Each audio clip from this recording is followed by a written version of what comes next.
everyone, this is Avi Bhardwaj and I'm back with lecture series on science. Today's topic is going to be about energy, and I want to explore if there is a possibility that entire universe came from energy itself. So whatever matter we see in this universe, we know that there was, the universe was the size of a football about 16 billion years back in Big Bang. But was there any possibility that this might have actually came from energy itself?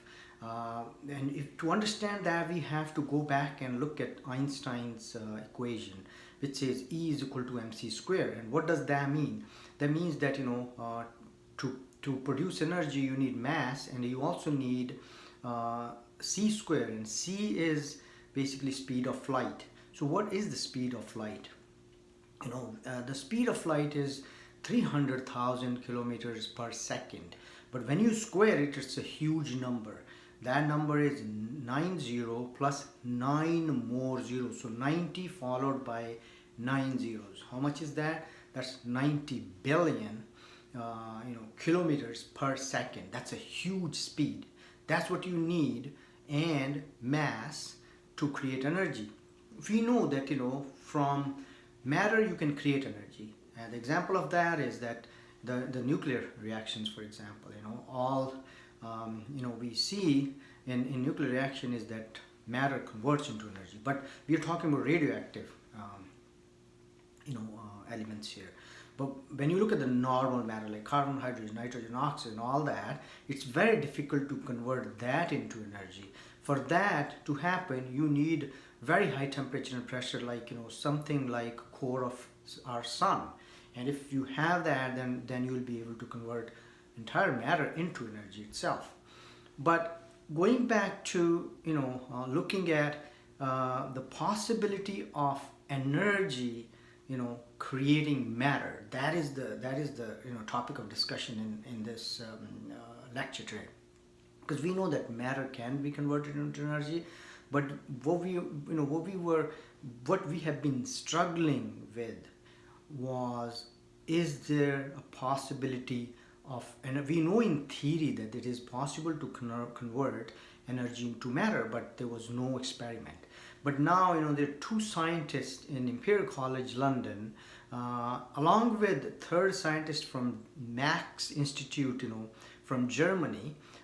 They have come up with the theory that has been published into Nature, that if you send photons at a very high speed, means speed of light squared, then you will be able to convert energy into matter. Means you can convert and make electron and positron. So electron is a matter and positron is an antimatter. But if that is true, if that experiment holds good, and to do that experiment, they have suggested that we should have a very high speed collider within CERN. We should create that, because right now what they do is they use protons, and they've suggested that we should use photons instead of protons. And if we could create that collider which can send these photons at a speed of light, or squared speed of light, then we will be able to see that how energy can convert into matter.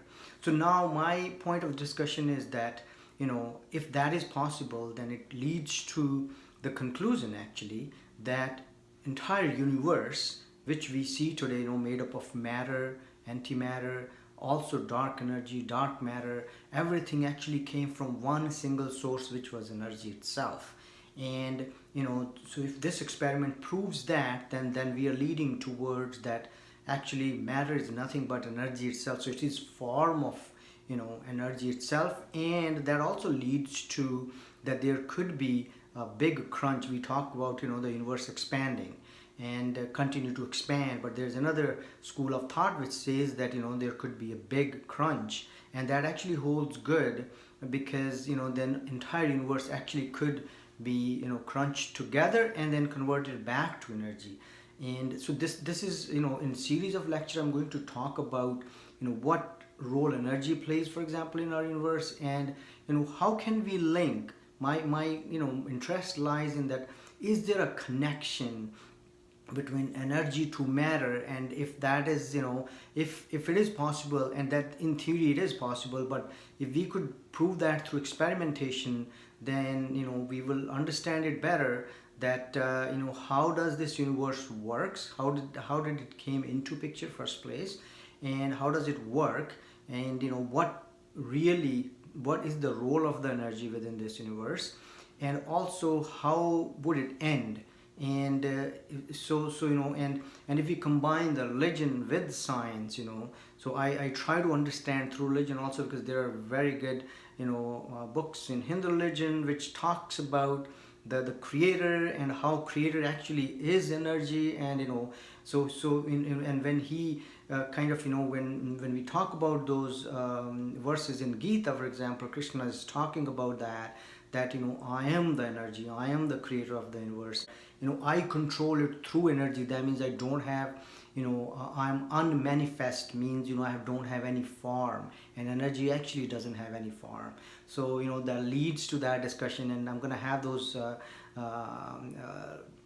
lecture series also. But my point of discussion in today's lecture was that if it is possible for matter to convert into energy, then it is also possible backward, energy converting to matter. And that leads to answers and our understanding about how universe came into picture at first place, how it operates, and what role energy is playing, and how would it end, and who is actually the controller. Thanks for watching.